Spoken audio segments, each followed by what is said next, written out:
Hi hello बच्चों, कैसे हैं आप लोग। तो आप सभी बच्चों का एक बार फिर वीके यादव अपने यूट्यूब चैनल पर स्वागत करता है। और जिन्होंने भी हमारे चैनल को सब्सक्राइब किया है उनको बहुत बहुत धन्यवाद। चलिए आज हम लोग इशू ऑफ शेयर्स से संबंधित कुछ प्रैक्टिकल प्रॉब्लम सॉल्व करेंगे। तो चलिए थोड़ा हम लोग इशू ऑफ शेयर पर कुछ चर्चा कर लेते हैं। इससे पहले वाले वीडियो पर भी इशू ऑफ शेयर के बारे में बहुत सारी बातें की बताई गई है। कंपनी अपने अंशों का निर्गमन, इशू ऑफ शेयर, कंपनी अपने अंशों का निर्गमन 3 आधार पर कर सकती है, जिसमें से पहला है एट पर यानी सममूल्य पर अंशों का निर्गमन। दूसरा है एट प्रीमियम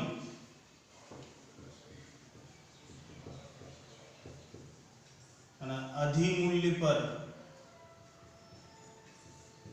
निर्गमन। और तीसरा है एट डिस्काउंट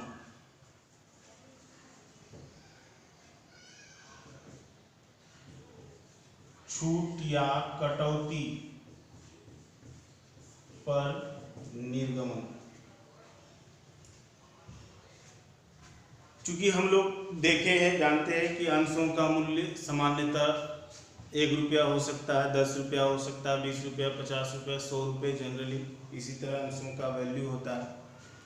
तो जो कंपनी का मूल्य चाहे वो 10 रुपया हो या 100 रुपया हो, जो निर्धारित किया गया है कंपनी के द्वारा, वो उसका अंकित मूल्य कहलाता है,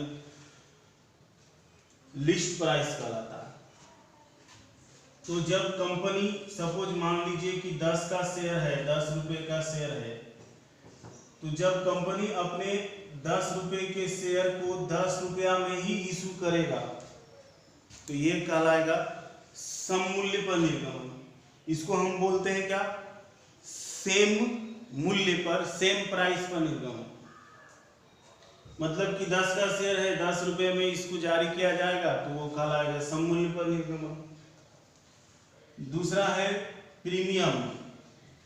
ये क्या है कि जब कंपनी अपने अंशों को उसके लिस्ट प्राइस अंकित मूल्य से अधिक मूल्य पर निर्गमित करती है तो ये अधिक मूल्य ही कहलाता है प्रीमियम।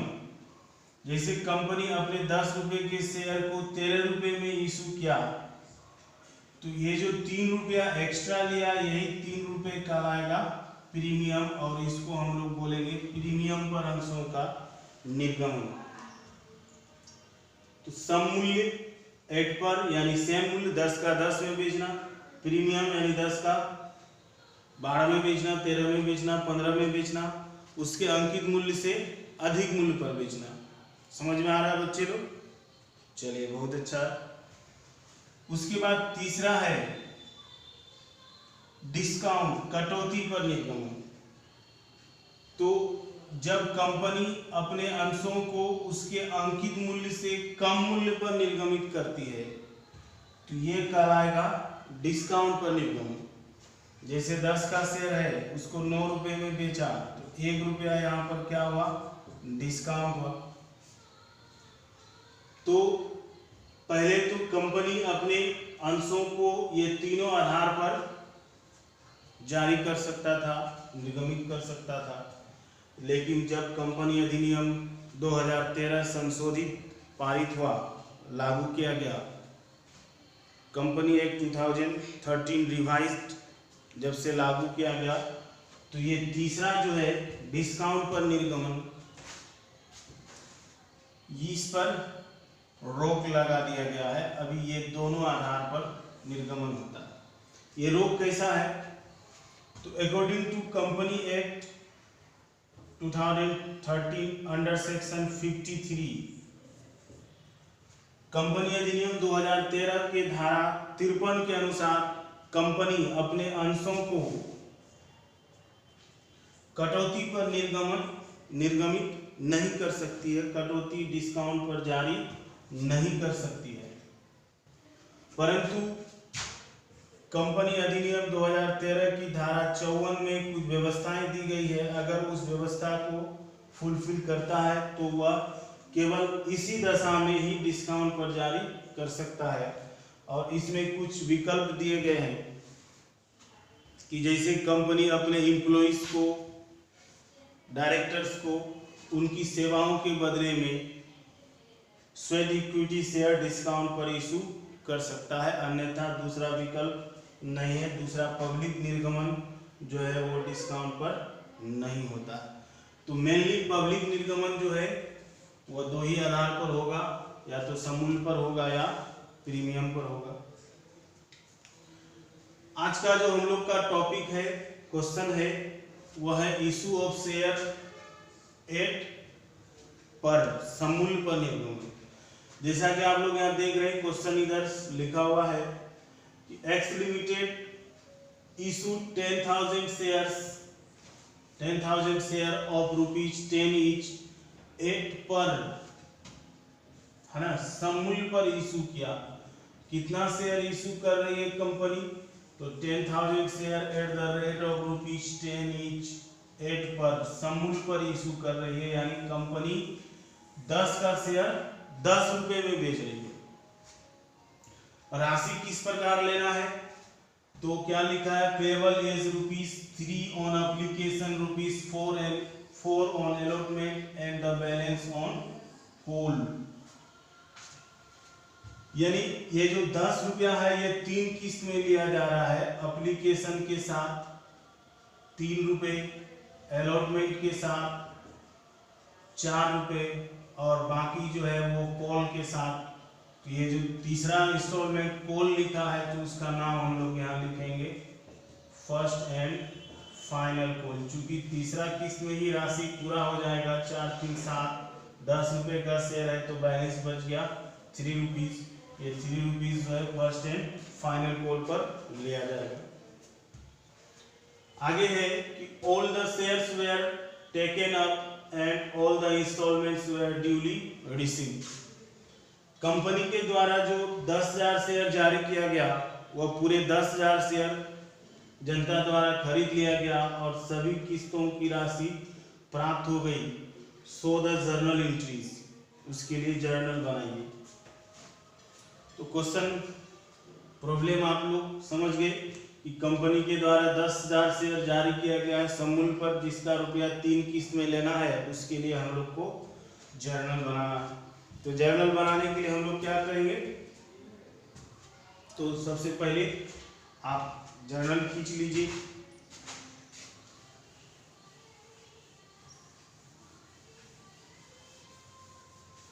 आप लोग भी यदि बनाना चाहें तो क्वेश्चन को उतार लीजिए, अपने कॉपी में नोट कर लीजिए और तब फिर आगे जर्नल बनाइए। तो जब हम लोग जर्नल बनाएंगे तो हेडिंग में लिखते हैं सबसे पहले इन द बुक्स ऑफ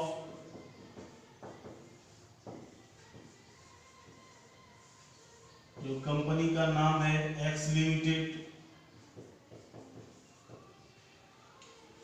उसके नीचे लिखेंगे जर्नल एंट्रीज और जर्नल हम लोग खींच लेंगे।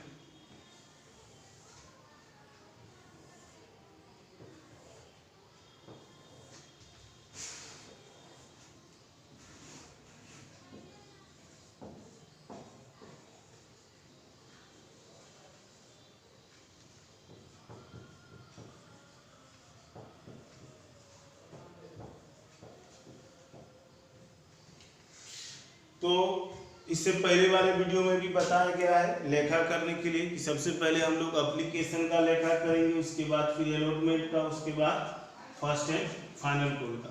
तो चलिए एप्लीकेशन का लेखा करेंगे। तो एप्लीकेशन सबसे पहले प्राप्त होगा, उसके लिए लेखा करेंगे। प्राप्त होगा, यानी एप्लीकेशन का रुपया आएगा, राशि प्राप्त होगा। तो रुपया आने वाली वस्तु DR टू शेयर एप्लीकेशन प्राप्त हो रहा है, तो सिंपल एप्लीकेशन के नाम से लिखेंगे। और हम लोग थोड़ा नरेशन भी लिख सकते हैं कि being share application money received on 10,000 share at the rate of rupees. Application पर कितना है 3 ईच, तो कितना अमाउंट हो जाएगा बच्चे लोग, तो 10,000 शेयर है eight the rate of rupees 3 each. 10,000 multiply 3 हो जाएगा 30,000, 30,000 रुपये ये एप्लीकेशन पर प्राप्त होगा। फिर उसके बाद क्या करेंगे हम लोग, एप्लीकेशन का रुपया को ट्रांसफर कर देंगे, है ना, शेयर कैपिटल अकाउंट में। तो share application account DR to share capital account, बाकी आप लोग लिख लीजिएगा, है ना। Being share application money transfer to share capital account, ये लिख देना है। चलिए उसके बाद अलॉटमेंट का लेखा करेंगे। हम लोग को जैसे पता है कि एप्लीकेशन का रुपया पहले प्राप्त होता है, उसके बाद उसको हम लोग कैपिटल में ट्रांसफर करते हैं, और बाकी किस्तों का रुपया, allotment, first call, final call का रुपया पहले हम लोग मांग करते हैं, उसके बाद प्राप्त करते हैं। तो ये मांग करेंगे उसका लेखा होगा, है ना। Share allotment account DR to share capital account, है ना। 10,000 शेयर 4 रुपये की दर से 40,000। Being share allotment money due on 10,000 share at the rate of rupees 4 each. उसके बाद इसका रुपया रिसीव करेंगे। Bank account debit to share allotment account 10,000 share 4 rupees की दर से 40,000। इसी तरह फर्स्ट एंड फाइनल कॉल का मांग करेंगे, ड्यू करेंगे। Share first and final call account DR to share capital account 10,000 share 3 rupees की दर से 30,000। फिर इसको भी रिसीव कर देना है। Bank account debit to share first and final call account 30,000। Being share first and final call money received on 10,000 share at the rate of rupees 3 each. उसके बाद टोटल कर दीजिएगा। ये इस तरह से आप आसानी से लेखा कर सकते हैं। तो उम्मीद करते हैं कि ये लेखा आपको समझ में आया होगा। अगर आपको कहीं कुछ कठिनाई है, नहीं समझ में आ रहा है, कोई दिक्कत है, तो कमेंट में जाके कमेंट अवश्य करें। आपके कमेंट का हमें प्रतीक्षा रहेगा। अंत तक वीडियो देखने के लिए धन्यवाद। और फिर हम बोलेंगे कि यदि आपको पसंद आ रहा है, मज़ा आ रहा है, समझ में आ रहा है, तो अपने दोस्तों के साथ शेयर करें और ज़्यादा से ज़्यादा हमें मोटिवेट करें। धन्यवाद।